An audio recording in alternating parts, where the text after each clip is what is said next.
Assalamualaikum Pak Tadi. Waalaikumsalam, Pak. Gimana nih kabarnya Pak Tadi? Alhamdulillah, Pak. Gimana Bapak kabarnya? Alhamdulillah baik ya Pak Tadi ya. Sebelum kita melakukan coaching sebagai awal, saya akan melakukan beberapa pertanyaan nih Pak. Nah, pertama-tama saya akan mendiskusikan terkait tentang rubrik penilaian kita hari ini ya Pak ya.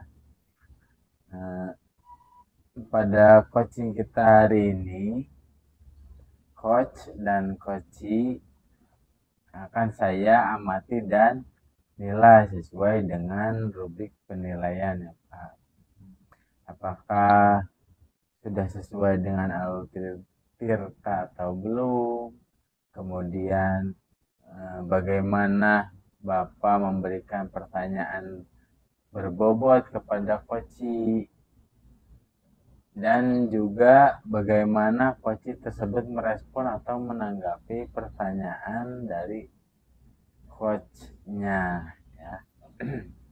Nah, jangan lupa yang disesuaikan dengan prinsip-prinsip coaching, diantaranya kemitraan, proses, kreatif, dan memaksimalkan potensi.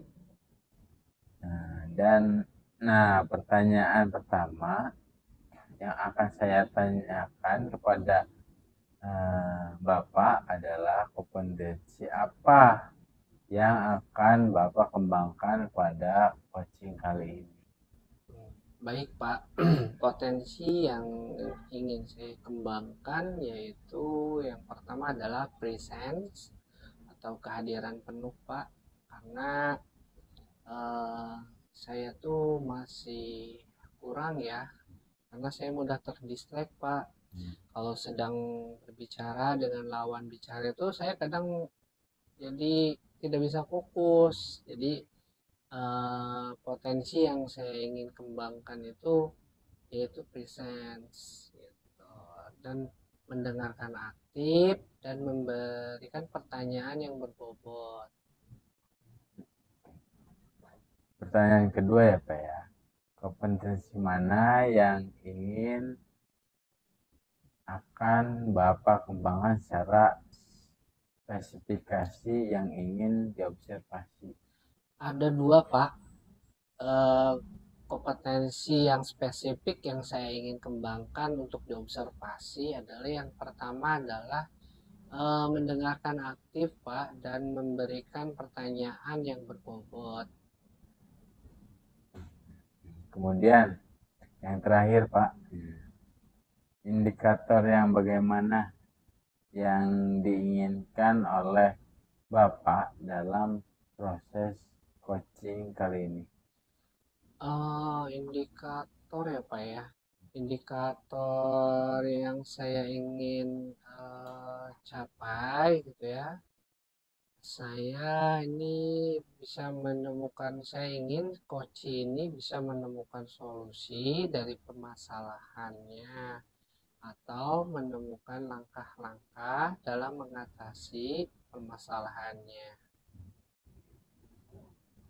Baik, demikian dulu ya Pak praobservasi kali ini. Silahkan Bapak melakukan coachingnya terhadap coachee. Iya, Pak, terima kasih, Pak. Ya, terima kasih banyak ya Pak ya. Baik, Pak. Baca kedeng teuing cuy. Hah?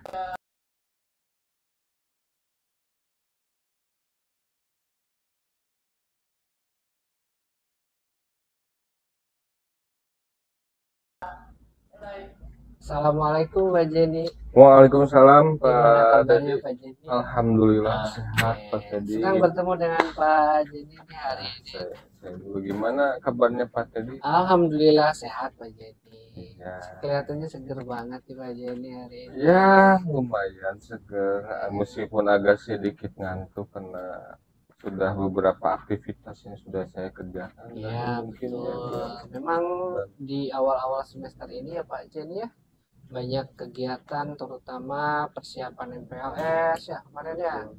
Dan persiapan juga ini hari pertama kita masuk sekolah kan. ya seperti biasa Pak, persiapan itu selalu lumayan membuat kita capek, Betul. tapi nggak apa-apa. Semangat ya Pak Jen ya. Semangat. Oke. Ngomong-ngomong, tadi Pak Jen ada yang mau dibicarakan? Ya betul Pak, jadi ada yang mau saya bicarakan sama Pak Teddy Pak, itu Iya. tentang, jadi gini Pak, rekan-rekan saya sekolah itu tuh metode mengajarnya tuh terkesan monoton Pak. Terkesan monoton tuh maksudnya cara mereka mengajar tuh masih konservatif Pak. Oke. Masih seperti ceramah gitu kan, masih dengan metode-metode yang biasa seperti zaman dulu. Jadi tidak ada variasinya gitu. Nah, kemudian kan kita semua tahu Pak ya, kalau sekarang zamannya udah zaman teknologi Pak. Ya, saya mah berharap gitu, semoga nantinya tuh rekan-rekan saya tuh bisa berinovasi lah dari segi medianya gitu kan, dari segi media teknologinya dalam mengajar itu Pak. Itu sih Pak. Baik, apa yang disampaikan Pak Jenny itu ya, tapi sepertinya kita nggak bisa punya waktu banyak nih Pak Jen. Ya, mohon maaf ya, kita hanya Ya, nggak punya apa-apa. waktu 15 menit sampai dengan 20 menit nih ngobrol-ngobrol ini nih. Nggak apa-apa kan Pak Jen? Ya, nggak apa-apa Pak. Baik, kalau gitu coba Pak Jen bisa mulai ceritakan bagaimana.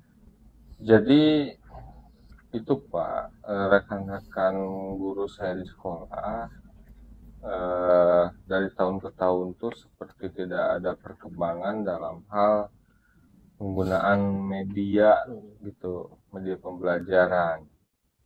Nah, dari penggunaan media pembelajaran itu kan berpengaruh ke metodenya ya, sehingga metode yang digunakannya itu masih konservatif Pak. Dan konservatif itu seperti ceramah, masih seperti ceramah. Sedangkan kan sekarang zaman teknologi Pak ya, banyak sekali media-media yang berbasis IT yang bisa digunakan untuk belajar, itu pembelajaran kayak Canva kayak gitu, pakai Quizzes dan sebagainya gitu. Jadi intinya kurangnya variasi dari media pembelajaran yang digunakan oleh rekan-rekan guru saya di sekolah gitu. Oh, begitu ya. Ya, betul ya, Pak Zeni. Seperti yang kita tahu ya, bagaimana yang namanya, pendidikan itu harus sesuai dengan kodrat zamannya. Betul Pak. Ide bagus Pak Zeni kalau Pak Zeni mau memfasilitasi ya rekan-rekan untuk bisa meningkatkan skill ya, tanda kutipnya ya, untuk meningkatkan skill agar bisa menerapkan pembelajaran yang bervariasi menggunakan media IT. Betul. Itu ya. Nah, bisa saya garis bawahi ya Pak Jenny ya. Mungkin permasalahan dari Pak Jenny ini adalah pembelajaran dari rekan-rekan guru ya ini yang kurang variatif begitu Pak? Betul Pak. Nah, oke. Eh, jadi harapan Bapak setelah percakapan ini itu apa Pak? Saya berharap adanya perubahan Pak, perubahan di sekolah khususnya untuk para rekan-rekan guru itu kan, rekan-rekan saya di sana ya, dalam hal metode mengajarnya Pak, ada perubahan. Baik, ada perubahan ya. Betul Pak. Nah, kalau begitu bisa Pak Jenny ceritakan Pak Jenny bisa memberikan nilai kepada rekan-rekan di posisi manakah rekan-rekan ini berada kalau dari skala 1 sampai 10 tentang metode pembelajaran yang bervariasi, baik itu menggunakan media IT juga. Kalau dari skala 1 sampai 10 sih kayaknya di 5, Angka 5 di ya. angka 5. Ya, angka 5. Meskipun itu dari pandangan saya, Pak ya. Iya. Berarti kalau istilahnya masih di bawah KKM, Pak. Iya.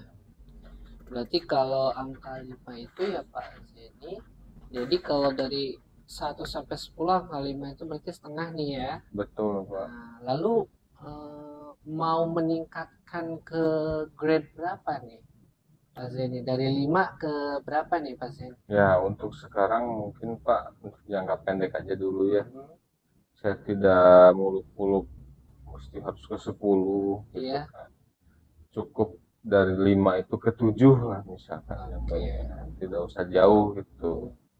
Ya, kalau misalkan kita terjemahkan itu yang tadinya nggak pakai jadi pakai, meskipun belum bisa secara penuh menguasai itu, belum bisa menguasai medianya secara penuh. Minimal ada kesadaran untuk memakai media pembelajaran seperti itu, Pak. Oke, jadi Bapak nggak muluk-muluk ya. Iya, Angka betul. 7 ya. Angka 7 itu bagus ya Pak ya? Iya, Angka 7 itu bagus. Dan dari 5, dari 0 itu mengangkat atau memotivasi rekan-rekan untuk menggunakan media IT, pelajaran bervariasi itu memang harus punya apa ya, ekstra ya Pak ya, betul. harus ekstra. Jadi nilai 7 itu ya rasional, menurut saya rasional ya. Baik Pak Jenny. Kemudian Pak Jenny, usaha apa sih yang udah Bapak lakukan?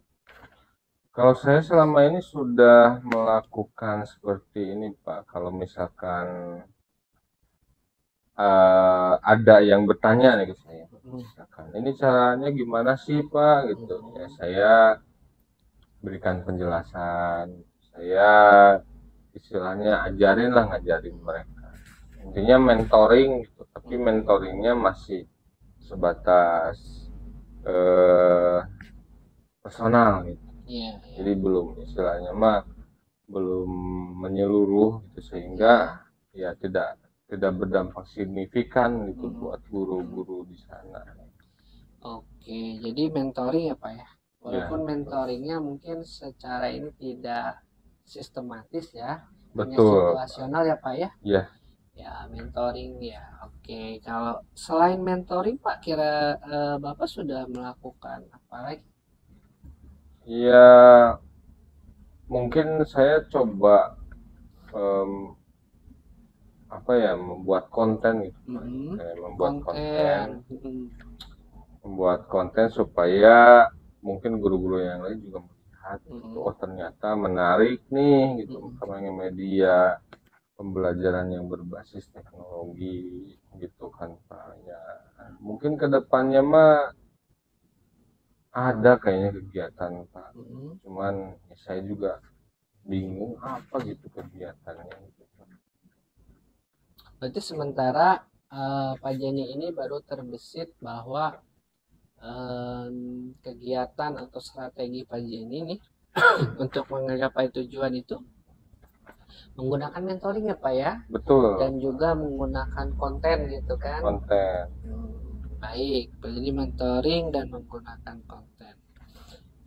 Menurut Pak Zeni, mana yang lebih efektif dan efisien nih, penggunaan mentoring atau konten? Apa Pak Zeni selama ini, coba gini deh pertanyaannya, Pak Zeni pernah menggunakan kedua-duanya kan? Nah, menurut Pak Zeni, ceritakan kepada saya pengalaman Pak Zeni menggunakan pendekatan mentoring dan pendekatan konten. Efektif mana? Sepertinya lebih efektif mentoring sih Pak. mentoring, maksudnya kalau mentoring bisa kita langsung ajarkan meskipun sedikit, tapi dampaknya buat seseorang itu lumayan Besar ya. berdampak. Iya betul besar. Pak, betul. Kalau untuk konten mungkin hanya langsung melihat hasilnya, prosesnya tidak terlalu terlihat, mungkin prosesnya terlihat, cuman tidak bisa langsung dipraktikkan pada saat itu. Beda Pak. Ya, oke. Tantangan apa Pak yang Bapak hadapi ketika penerapan mentoring ini? Ya, tantangannya saya hadapi pertama kemampuan, ya, kemampuan dari teman-teman saya, dan yang kedua mungkin dari apa ya, ada semacam apa ya, kayak perangkatnya gitu Pak, perangkatnya. Mungkin ada yang tidak punya perangkatnya, ada yang punya perangkat tapi sebetulnya belum bisa memanfaatkannya dengan baik karena belum tahu. Nah, ya mudah-mudahan mah nanti ada dukungan sih Pak, karena ada dukungan dari sekolah lah ya, gimana caranya gitu untuk. Oke, jadi yang Bapak butuhkan adalah support dari sekolah ya Pak ya? Betul. Dukungan dari sekolah. Oke, jadi itu yang Bapak butuhkan untuk menghadapi tantangannya Pak Zeni ya. Oke Pak Zeni, kemudian tadi hambatan ya Pak Zeni ya, hambatannya kan ya. Nah berarti sekarang support apa nih yang Mbak Jenny bisa lebih spesifik menceritakan, itu dukungan yang seperti apa? Support sih cukup itu mungkin Pak, cukup, maksudnya sekolah memberikan waktu gitu untuk mengadakan semacam mentoring besar atau dalam kata lain workshop lah ya, atau mungkin ya mungkin workshop ya, workshop yang lengkap itu dengan pesertanya guru-guru dan menjadikan guru-guru yang memang sudah bisa atau sudah terbiasa dengan media pembelajaran itu sebagai narasumbernya Pak. Oke. Gitu. Baik. Jadi mentoring adalah bentuk workshop ya Pak ya? Betul. Nah, kapan nih Bapak mau merealisasikannya? Nah, kebetulan nih Pak ya, katanya nanti ada IHT. Iya. Ya, saya mau cobalah coba memberikan ide kepada panitianya, kepada pengelola gitu kan, supaya ada materi tentang penerapan media belajar ini. Dan itu dilaksanakannya minggu depan Pak kebetulan. Oh iya. Bisa mungkin Pak ya. Bagus, itu ide baik Pak ya, jadi lebih cepat lebih baik lah, apalagi Ya. Kita kan mau lihat nih bentar lagi kan masuk sekolah ya, terus sekolah otomatis harus di refresh dulu kan ya. Betul Nah saya sih berharap ya dapat kabar baik nih secepatnya dari Pak Jenny. Saya mohon nanti Pak Jenny bisa menceritakan Pak Jen tentang pengalaman Pak Jenny dalam penerapan pendampingan monitoring di workshop untuk meningkatkan kemampuan penggunaan ya, metode dan media yang bervariasi bagi guru-guru atau rekan-rekan guru. Mudah-mudahan bisa Pak ya. Ini kita udah di sesi akhir ya Pak ya? Iya. Alhamdulillah nih kita ada sesi akhir. Sekarang apa yang sudah Bapak dapatkan dari pembicaraan Pak? Ya, jadi saya menyadari sih perlunya dukungan dan juga apa ya, ini mah dukungan Pak ya, dukungan dari setiap warga sekolah gitu kan untuk adanya perubahan ini, karena kalau ingin perubahan yang cukup besar itu harus didukung dengan sepenuh hati dari pihak sekolah juga, dan saya yakin sih sekolah juga mau sih kayaknya buat didukung. Baik, semangat ya Pak Jenny. Iya, jadi ide-ide saya juga sekarang mulai bermunculan nih Pak setelah berbicara dengan Bapak. Oh bagus. Terima kasih banyak Pak ya. Kalau begitu alhamdulillah ya Pak Jenny sudah mendapatkan nih solusinya. Saya pengen ini lagi deh, nanya gimana perasaannya sekarang sebelum dan sesudah. Sebelumnya saya bingung Pak, saya mau ada keinginan tapi bingung gimana cara mengeksekusinya. Setelah berbicara dengan Bapak, ngobrol barusan, jadi ada pencerahan. Oh harus kayak gini. Pokoknya luar biasa lah Pak Teddy. Betul. Ya, Alhamdulillah ya Pak Zeni. nanti kalau misalkan saya pengen ngobrol lagi, nanti saya Oh, ngobrol saya lagi, Pak, ya. siap, Pak. Boleh Pak ya. Saya siap. Mudah-mudahan Pak Teddy nggak sibuk. Siap. Karena saya lihat Pak Teddy sibuk sekali Pak. Gitu ya. Sama lah Pak Jenny juga kan. Jadi kurikulum ya, semangat ya. Iya, iya. Insya Allah Baik. Pak Teddy juga ya. Jadi Betul. bentar lagi di kepala sekolah katanya Pak ya. Mudah-mudahan Pak. Ya, Doain ya Pak ya. Terima kasih Pak. ya sama-sama.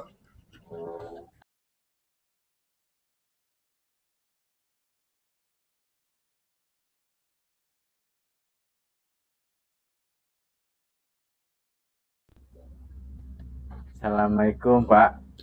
Waalaikumsalam Pak Apip.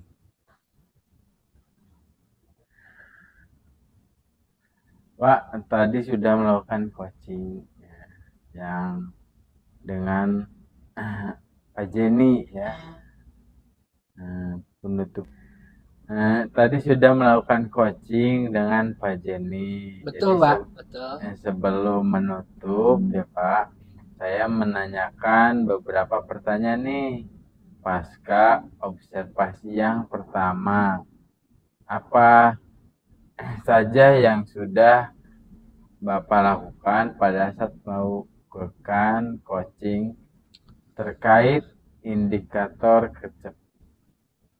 ketercapaian yang diinginkan? Iya, baik Pak, tapi sebelumnya saya mau mengungkapkan sebuah kegembiraan ya Pak, karena telah melakukan kegiatan coaching tadi, di mana saya merasa senang. Saya sudah berusaha menggali banyak pertanyaan ke Pak Jenny, mulai dari saya mencoba untuk menerapkan tahapan-tahapan tirta Pak, mulai dari tujuan identifikasi, terus rencana aksi dan tanggung jawab.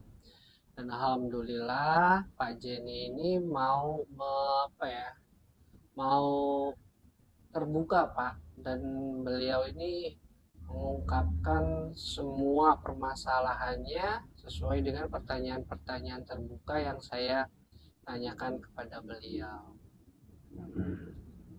Oke, menurut saya sebagai observer yang berlebih dari proses coaching tadi,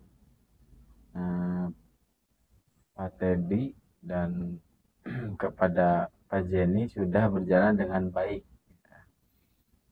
dan juga proses alurnya sudah sesuai dengan alur tirta, dan juga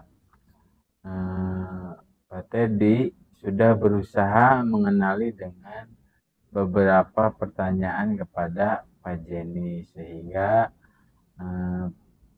Pak Jenny sesuai dengan prinsip Pak Teddy sudah sesuai dengan prinsip coachingnya, bisa menemukan solusi dari permasalahan-permasalahannya, dan coaching juga tadi sudah dilakukan sesuai dengan prinsip coachingnya.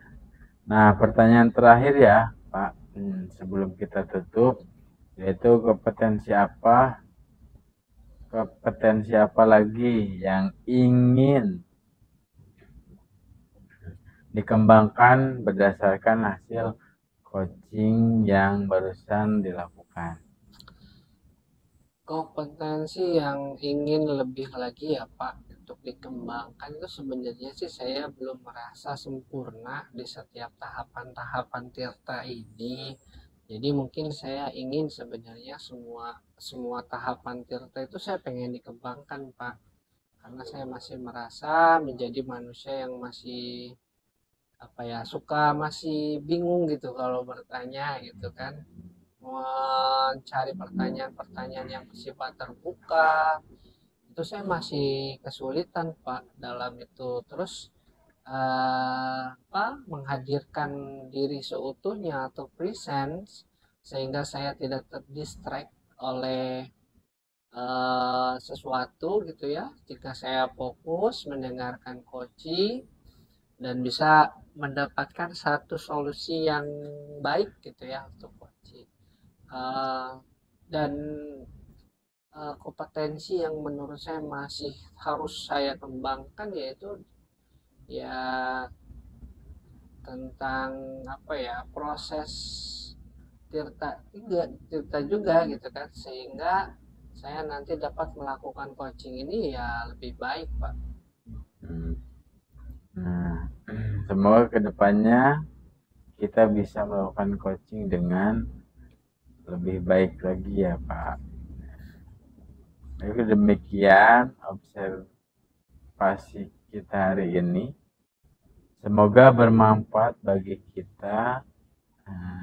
Saya tutup ya Pak ya. Wassalamualaikum warahmatullahi wabarakatuh. Waalaikumsalam Bapak, terima kasih. Mohon maaf ya Pak mengganggu waktunya. Terima kasih atas waktunya, terima kasih atas bimbingannya. Baik Pak, saya pamit ya Pak. Ya.